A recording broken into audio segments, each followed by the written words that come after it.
یعنی کہ معنی خیز اور بامعنی کا دونوں کا مطلب ایک ہی ہے، جو آوازوں میں فرق کرتے ہیں، فرق کرنے کے بعد وہ سمجھتے ہیں۔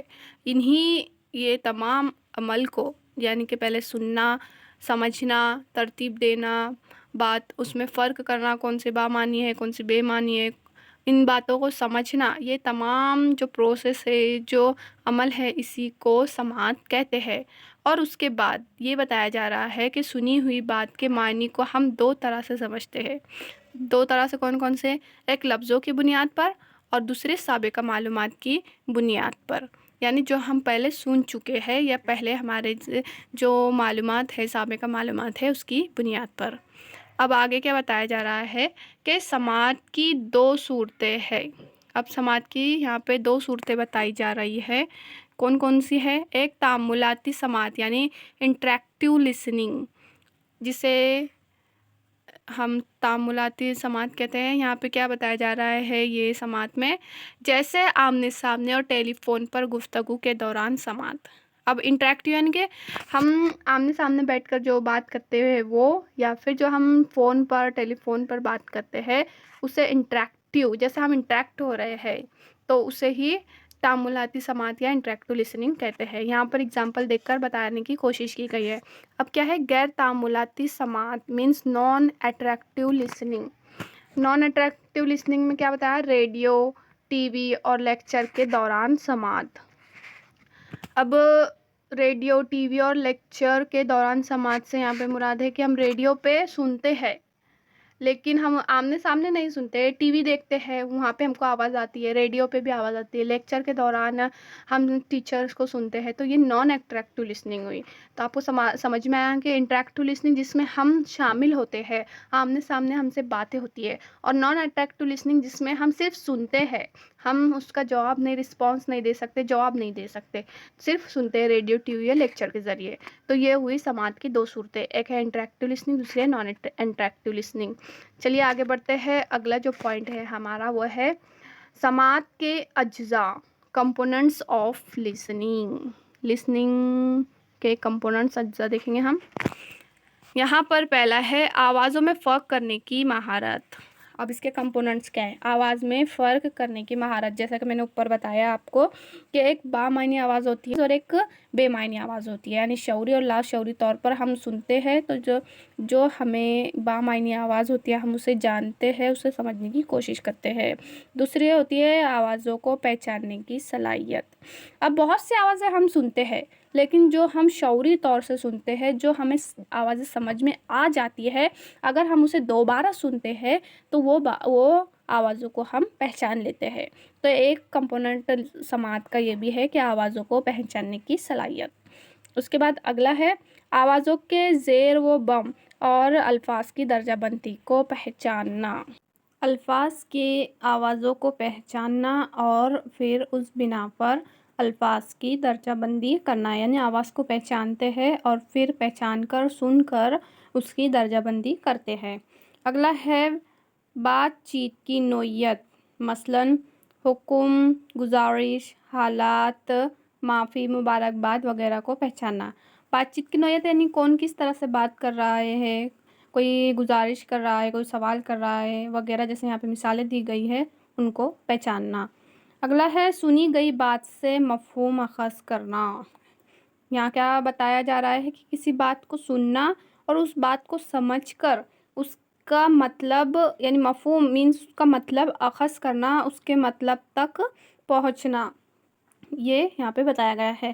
اگلا ہے موجودہ صورتحال میں سابقہ معلومات اور حالات کا استعمال کرنا، یعنی ابھی جو حالات چل رہے ہیں، جو بھی ہمارے سامنے حالات پیش آتے ہیں، ہمارے ذہن میں جو بھی سابقہ معلومات ہوں گی، جو بھی پچھلے حالات گزر چکے ہوں گے، اس کی بنیاد پر موجودہ صورتحال میں ہم اس معلومات کو کیسے استعمال کر سکتے ہیں، اسے سوچ کر سمجھ کر پھر دوبارہ اسے استعمال کرنا۔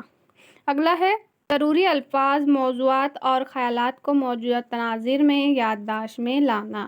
اب جو بھی ضرورت کے وقت الفاظ، موضوعات یا خیالات ہیں، ان کو موجودہ تناظر یعنی موجودہ نقطہ نظر میں، پرسپیکٹیو میں لانا، یادداشت میں لانا، یہ بھی سننے کا ایک کمپوننٹ ہے۔ اگلا ہے مقررہ یعنی بولنے والے مناسب بازرسی فیڈ بیک فراہم کرنا، یعنی رد عمل اور تاثر کا اظہار کرنا۔ یہاں پر بولنے والے کو فیڈ بیک فراہم کرنا، یا فیڈ بیک مینس کیسا، یعنی رد عمل جو بھی کیا جا رہا ہے اسی پر ان کے تاثرات، ان کے خیالات کا اظہار کرنا۔ اگلا جو پوائنٹ ہے ہمارا، سنی گئی بات کو دہرانے کی صلاحیت۔ جو بھی بات ہم سن رہے ہیں انہیں دہرانا، یعنی کب، کیسے، کہاں پر دہرایا جائے، اس کی صلاحیت بھی اس کا ایک کمپوننٹ ہے۔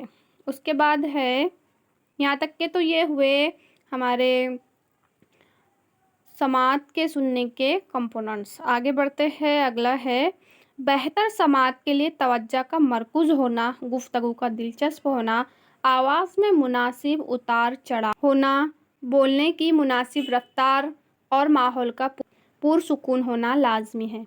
اب کیا بتایا جا رہا ہے کہ جو ایک اچھا سننے کے لیے، بہتر سننے کے لیے سب سے پہلے تو توجہ کا مرکوز ہونا ضروری ہے۔ اس کے بعد گفتگو کا دلچسپ ہونا ضروری ہے۔ جب تک کہ ہم کو کسی کی بات چیت میں انٹرسٹ نہیں ہوگا، دلچسپی نہیں ہوگی، تو ہم اسے غور سے سنیں گے نہیں۔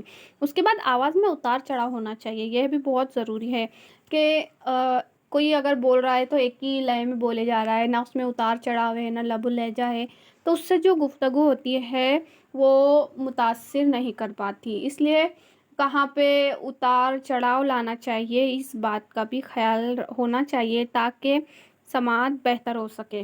اس کے بعد اگلا یہ بتایا جا رہا ہے یہاں پہ کہ بولنے کی مناسب رفتار اور ماحول کا پرسکون ہونا لازمی ہے۔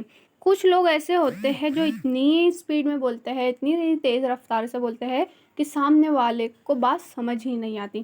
جب اسے سمجھ ہی نہیں آتی تو وہ بات کو کیسے سمجھے گا، کیسے اس کے مفہوم کو اخذ کرے گا۔ اور ماحول میں پرسکونی ضروری ہے، اس لیے بہتر سماعت کے لیے ماحول کا پرسکون ہونا بھی لازمی ہے۔ آگے بڑھتے ہیں، بعض اوقات توجہ مرکوز نہ ہونے اور جسمانی معذوریت جیسے بہرا پن، دماغ کے اس حصے میں نقص ہونا جو آواز کی شناخت کے لیے ضروری ہے، اور ضعیفی کی وجہ سے سماعت میں خامیاں آ جاتی ہے، جنہیں مناسب تربیت، کاؤنسلنگ اور علاج سے بہتر کرنے کی کوشش کی جاتی ہے۔ اب کئی دفعہ ایسا ہوتا ہے کہ جو ہم توجہ سے کسی چیز کو سن نہیں پاتے تو اس کی بہت سی وجوہات ہوتی ہے، جس میں سے بتایا گیا ہے پہلے کہ جسمانی معذوریت کی وجہ سے بھی ہم سن نہیں پاتے۔ جیسے جسمانی معذوریت کہنے کا مطلب ہے یہاں پر بہرا پن، تھوڑا بہرا ہونے کی وجہ سے بھی صحیح سے ہم سن نہیں پاتے، یا دماغ کے اس حصے میں نقص ہونا جو آواز کی شناخت کے لیے ضروری ہے۔ دماغ کے اس حصے میں کچھ تو ایسی تخلیب ہوتی ہے یا کچھ ایسی بات ہوتی ہے جس کی وجہ سے وہ انسان صحیح طور سے سن نہیں پاتا، اس کی وجہ سے بھی سماعت میں سننے میں اسے مسئلہ درپیش ہوتا ہے۔ آگے ہے، ضعیفی کی وجہ سے بھی سماعت میں خامیاں آ جاتی ہے۔ بہت سے لوگ ایسے ہوتے ہیں جو ضعیفی کے حالت میں انہیں بہت ہی کم سنے آتا ہے، یا تو کچھ تو ایسے ہوتے ہیں جنہیں سنے ہی نہیں آتا۔ تو اس کا اب ہم کیا کر سکتے ہیں؟ تو ان کا علاج یہ ہے کہ کچھ لوگوں کو ہم کاؤنسلنگ کے ذریعے اور علاج کے ذریعے بہتر کرنے کی کوشش کر سکتے ہیں۔ جو بہرا پن ہے ان میں ہم مشین وغیرہ سے صحیح کرنے کی کوشش کرتے ہیں۔ دماغ میں اگر کچھ نقص ہے تو اگر اس کا کوئی علاج ہے تو وہ علاج کر کے، اور جو ضعیف ہے انہیں بھی اگر سنے نہیں آتا ہے تو ان میں بھی ہم کوئی مشین کا استعمال کر کے ان میں کی جو خامیاں ہے انہیں کم کرنے کی کوشش کر سکتے ہیں۔ امید ہے آپ کو یہاں تک کہ یہ سمجھ میں آیا ہوگا۔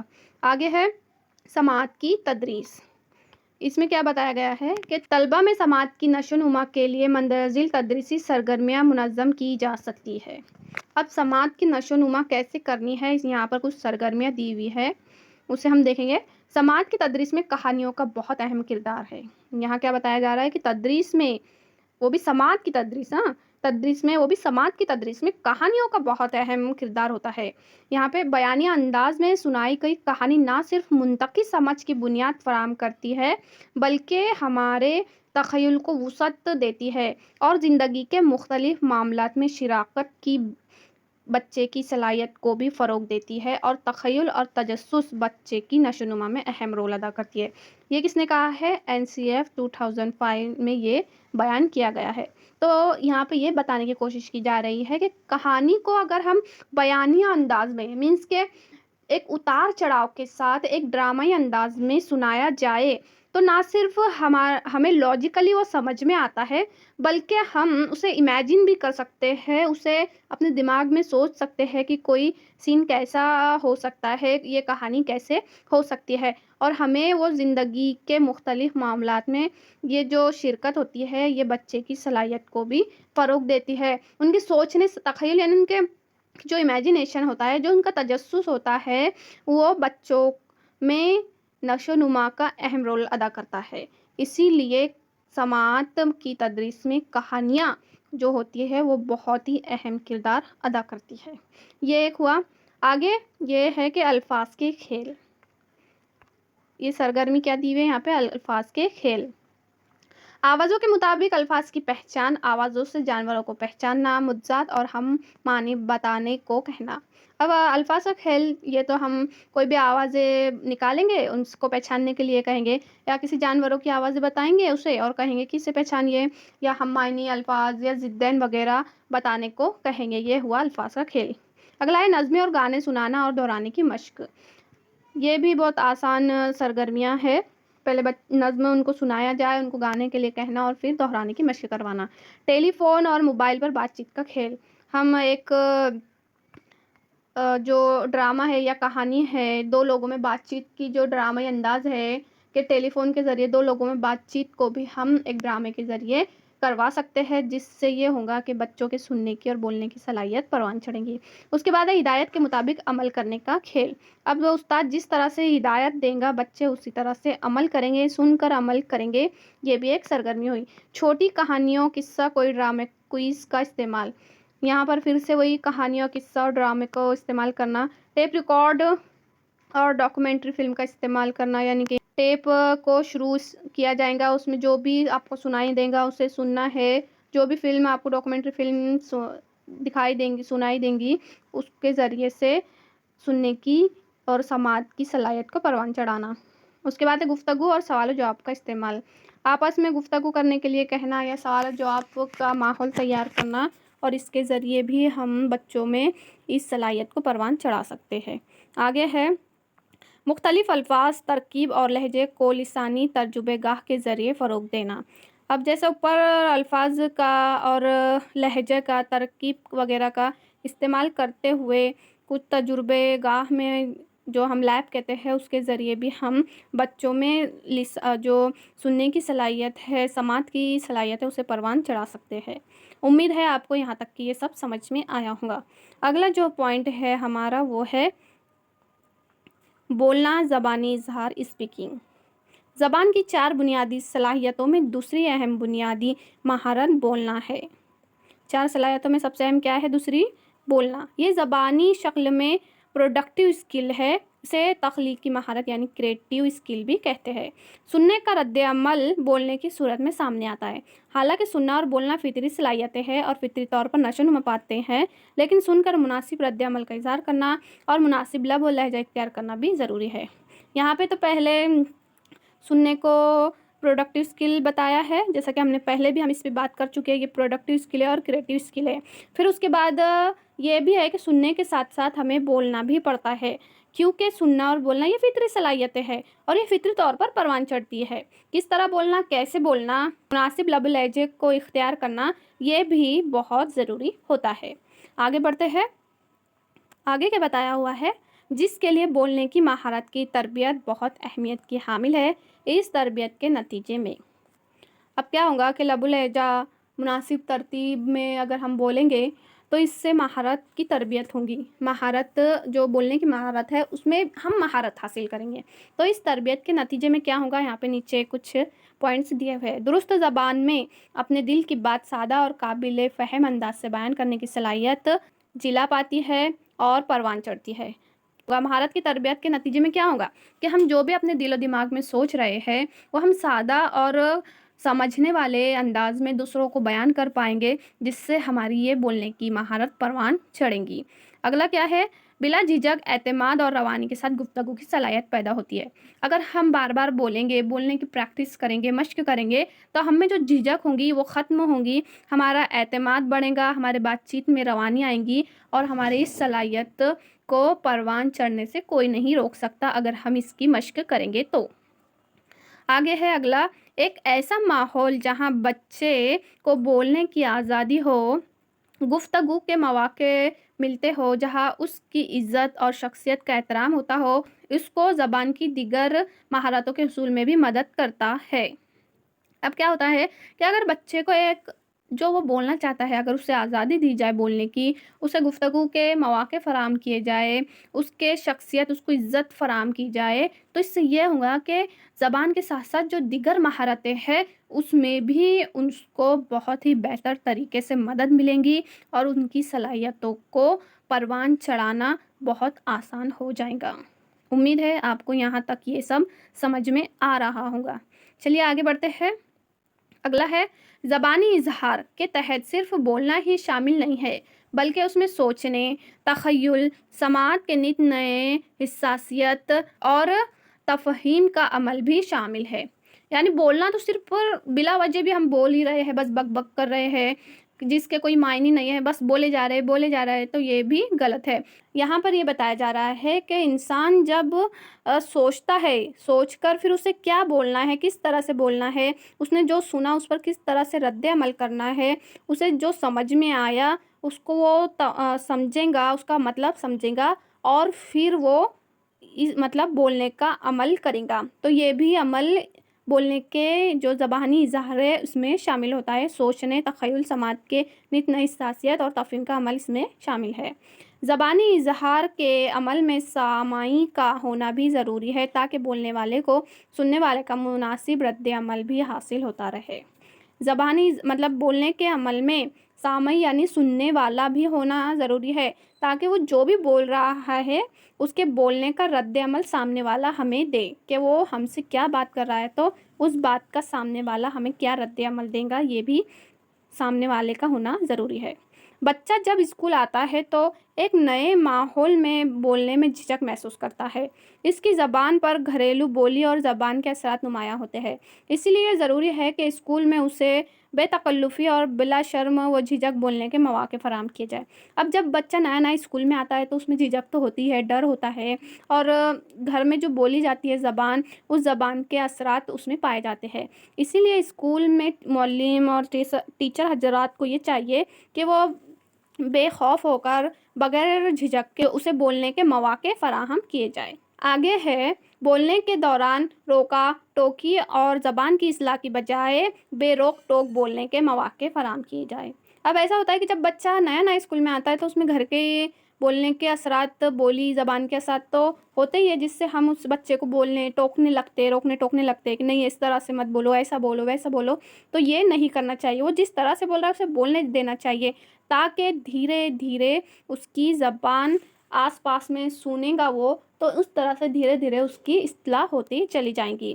آگے ہے، سبق کو بچوں کی روزمرہ کی زندگی اور تجربات سے جوڑا جائے تو اس سے نہ صرف بولنے کی مہارت کی نشو و نما ہوں گی، بلکہ آموزش بھی دلچسپ اور آسان ہو جائیں گی۔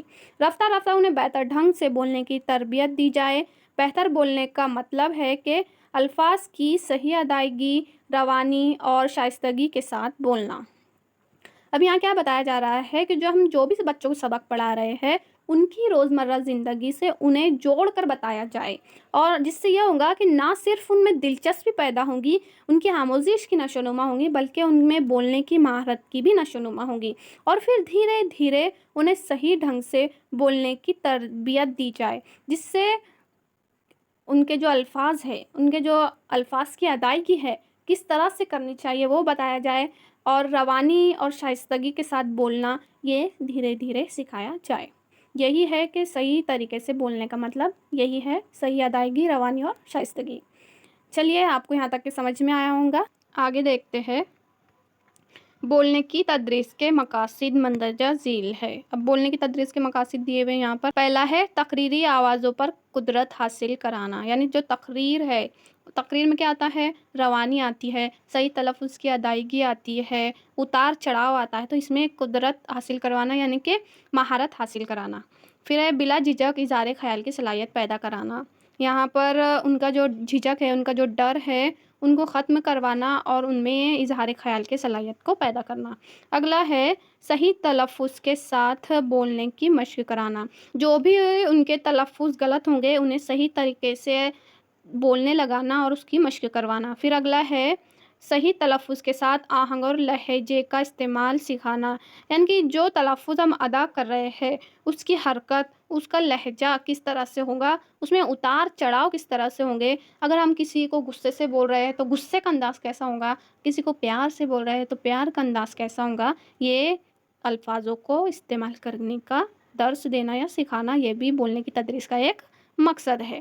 چلیے آگے بڑھتے ہیں، اگلا جو ہے ہمارا وہ ہے اس طرح سے ہے۔ پانچواں ہے موقع محل کے لحاظ سے زبان کا استعمال سکھانا، یہاں پہ اس کا یہ مطلب ہے کہ موقع کے لحاظ سے کب زبان کا کیسا استعمال کیا جائے، یہ بھی سکھانا اس بولنے کی تدریس کا مقصد ہے۔ چلیے آگے بڑھتے ہیں، اگلا ہے زبانی اظہار کی تدریس کے طریقے۔